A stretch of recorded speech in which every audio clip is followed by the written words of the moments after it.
ऐसा नहीं लग रहा है कि कहीं चाहे केंद्र हो चाहे राज्य हो, जो सहयोगी दल है, ये जो 2024 का चुनाव हुआ जिसमें सीटों को लेकर के तालमेल गड़बड़ा है, तो सहयोगी दल भी अपना रास्ता तलाश कर रहे हैं। भारतीय जनता पार्टी या तो उनको तरजीह नहीं दे रही नहीं है या वो अपना नया रास्ता नहीं, तलाश रही है। कैसा कुछ है, प्रतीत आपकी बातों में सत्यता है, लेकिन रास्ता नहीं तलाश रहे हैं। जैसे हम लोग मर्यादा पुरुषोत्तम भगवान राम के आद बाल सखा निषाद राज के बाद हम लोग मर्यादित लोग हैं। हम लोग जिसके साथ रहते हैं ईमानदारी से रहते हैं। जब सपा ने अंतिम दरवाजा बंद कर दिया तब मैं भारतीय जनता पार्टी के पास, भाजपा जब बंद कर देगी तो हम लोगों को कहीं ना कहीं जाना ही पड़ेगा ना।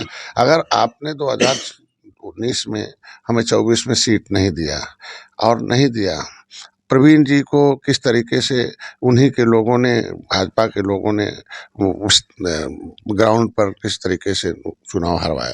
आज भी वो भाजपा में बने हुए, उनके ऊपर कोई कार्रवाई नहीं हुई। और आज के दिन में बहुत मुश्किल से आशीष पटेल जीते। जो हमारा एक विधायक था मझवा में, विनोद बिंद, उसे भाजपा में ले गए और उसे लड़ाया गया भाजपा के चुनाव चिन्ह से। लेकिन बाद में हमारे कोटेज में बहुत कहा कि गलत हो रहा। तो ऐसे में जब आप सुंबल नहीं देंगे, आप हमें सीट नहीं देंगे, तो निषाद तो भाई अब जगा हुआ ना, वो कहीं वोट देगा, तो नुकसान तो हुआ ना। इसलिए बनारस के चारों तरफ जो निषाद थे, बिंद थे, वो निषाद पार्टी की पूजा करते हैं, झंडे की पूजा करते हैं, अपनी जिंदगी अपने इस मिशन को इसलिए खड़ा किए हैं, किसी के सहारे मेरा वकील दिल्ली जाएगा और मेरी वकालत करके मेरा कॉन्स्टिट्यूशन ऑफ इंडिया में हिस्सा साहब, आप लिखा है। बड़ी बात बोल रहे हैं, तो क्या 27 में फिर परिवर्तन कुछ कर सकते हैं? क्या अगर समाजवादी पार्टी दरवाजा खोल दे तो आप घुस जाएंगे? नहीं, समाजवादी पार्टी और बहुजन समाज पार्टी को सब हमारा समाज हम लोग देख चुके हैं। भारतीय जनता पार्टी निश्चित रूप से विचार करेगी कि सहयोगी दलों को अभी तो सम्मान के त्रस्त है, लेकिन जो सीटों का तालमेल है, जिस तरीके से सम्मानजनक सीटें दी थी 2017 में 22 में, तो उसी तरीके से 24 में देना चाहिए था। आगे हमको लगता है कि सम्मानजनक सीटें गड़बड़ी दें। लखनऊ से कि दिल्ली से कहाँ से हो रही है? नहीं, जहाँ भी हो, तो यहाँ के जो कि मैंने पहले ही बता दिया इनको कि जो उनके कुछ ऐसे लोग हैं जो दूसरी पार्टी से आके घुसे हुए हैं भाजपा में, और उनके अब नज़दीकी बन के उनके मैसेंजर बने हुए हैं, लेकिन देखने में तो लगता है कि भाजपा ही हैं, लेकिन अभी भी उनका रिलेशन पिछली दलों से है। वो अंदर ऐसा सूचना भेजते हैं कि जिससे कि देखने में तो बहुत अच्छा लगे, लेकिन रिजल्ट बहुत खराब हो। सूचनाओं के आधार पर निर्णय लिए जाते हैं। तो सूचना दिया होगा भाजपा को कि नहीं, सहयोगी दल को सीट नहीं देने से जीत जाएंगे, और क्या हुआ, 43 सीट हार गए, और वो भी निषाद बाउल हार गए। मैंने कहा ना, हमें सुल्तानपुर दे दीजिए, हमें फतेहपुर दे दीजिए, और संत कबीर नगर टेक्निकल जिला, वहाँ 3 लाख मुसलमान हैं, 1 लाख यादव हैं, वहाँ एक तेज तार प्रभारी दे दीजिए। कोई वहाँ प्रभारी तेज तर्रार नहीं था। पिछले बार लक्ष्मीकांत वाजपेयी आए थे और एक हारे हुए विधायक को प्रभारी बना दिया था।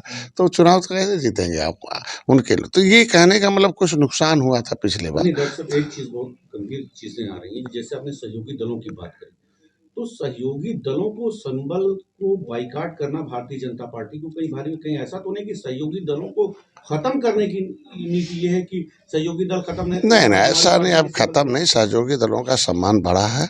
आप देखे होंगे कि महाराष्ट्र में सहयोगी दल के रूप में जीते हैं।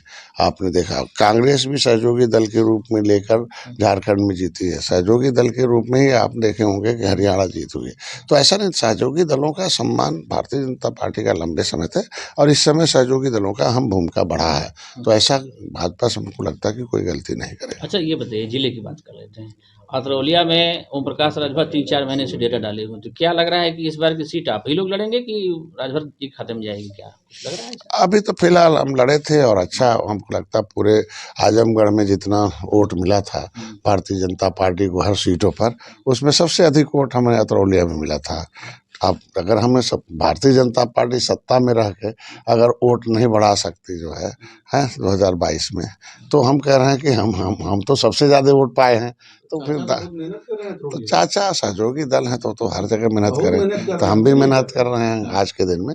और निश्चित रूप से आज के दिन में हम लोग, अतरौलिया हमारी सीट रही है, और सहयोगी दल होने के नाते वो हमको लगता है फिर हम ही लोगों को मिलेगा, हम ही लोग लड़ेंगे। मंत्री जी, इस समय कुंभ चल रहा है, इन्होंने, योगी जी ने उसका शाही स्नान को बदल के अमृत स्नान कर दिया, तो किस तरह से आप सनातन अपने आप को किस तरह से देखते हैं? अरे अमृत शब्द तो और है, अमृत मतलब अमर होने वाला, कभी मिटने वाला न हो।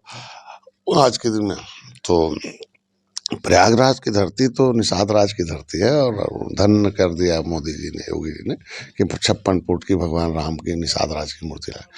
इस बार ये भव्य दिव्य कुंभ जो बना है, और जो व्यवस्था पिछली बार दिया था माननीय योगी जी ने, पिछले सरकारों में रही तो व्यवस्था किसके हाथ में रहती थी आप जान सकते हैं। माननीय मुख्यमंत्री जी ने खुद अपने हाथ में व्यवस्था दी, और आपने देखा होगा कि किस तरीके से पर्यावरण, वहाँ का चाक चौबंद जो भी व्यवस्थाएं थी, और इस बार और भी 1.5 गुना के आसपास आदमी आने वाले हैं वहाँ श्रद्धालु।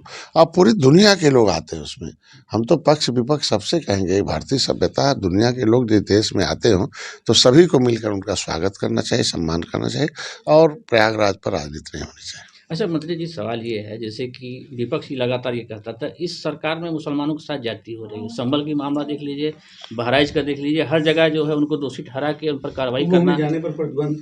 तो इस तरह की कार्रवाई क्या मतलब क्या उनको जारी रहेगी कि उस पर कुछ? अच्छा, पहले बताइए, अब कोई बदमाश की कोई जाति होती नहीं है, अपराधी की कोई जाति नहीं होती है।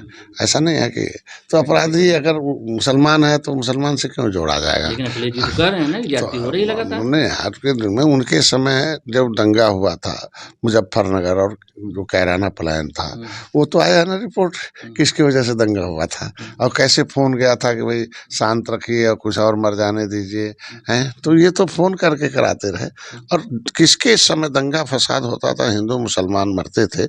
अब तो दंगा कम हो गया ना, अब तो एकदम नहीं के बराबर हो गया। तो हमारे आखिर मरते कौन थे, मुसलमान ही तो मरते थे जाने से, हिंदू मरते थे, गरीब मरते थे।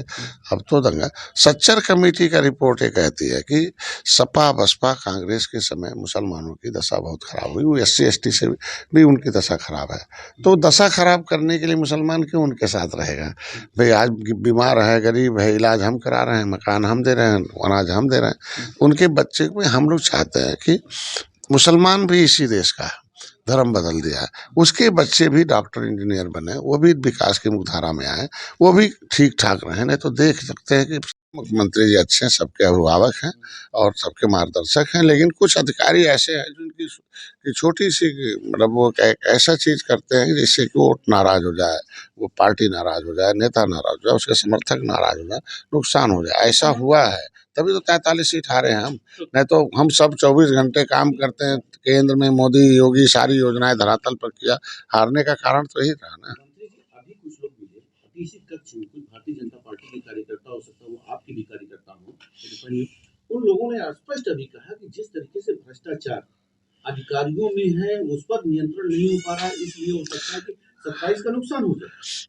मैं तो कई बार बोला कि कुछ ऐसे हैं उन्हें चिन्हित किया जाना चाहिए कि अंदर से हाथी साइकिल पंजा की सोच है, और ऊपर से सरकार के साथ हैं, और जब मौका पाते हैं तो ऐसा करते हैं कि जो सपा बसपा कांग्रेस को ही फायदा मिले, और इसके वजह से कुछ पकड़े भी आते हैं। मुख्यमंत्री को धन्यवाद दूंगा, कुछ ऐसे मामले जैसे संज्ञान में आते हैं तुरंत उस पर कार्रवाई भी करते हैं और सजा भी दिलाते हैं। जैसे बलिया में आपने देखा चौकी बदल दी गई, तमाम सिस्टम से आता।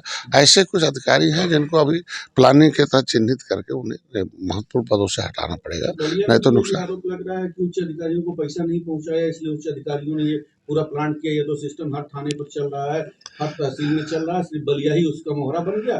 जो वो एक बढ़िया चौकी थी, वहां से पैसा बड़े अधिकारियों नहीं, अभी आपने देखा होगा कि घूस लेते हुए यहाँ सुल्तानपुर में पकड़ा गया तो SDM भी जिम्मेदार, उनके नीचे कर्मचारी थे। ऐसा थोड़ी हो सकता है। लेकिन मुख्यमंत्री जी देखिए, बड़ा बड़ा प्रदेश है, यहाँ एजुकेशन का बड़ा लैक ऑफ है, यहाँ बहुत आबादी है, और यहाँ पिछली सरकारों ने इतना खाई खोद रखा है उसे पाटने में।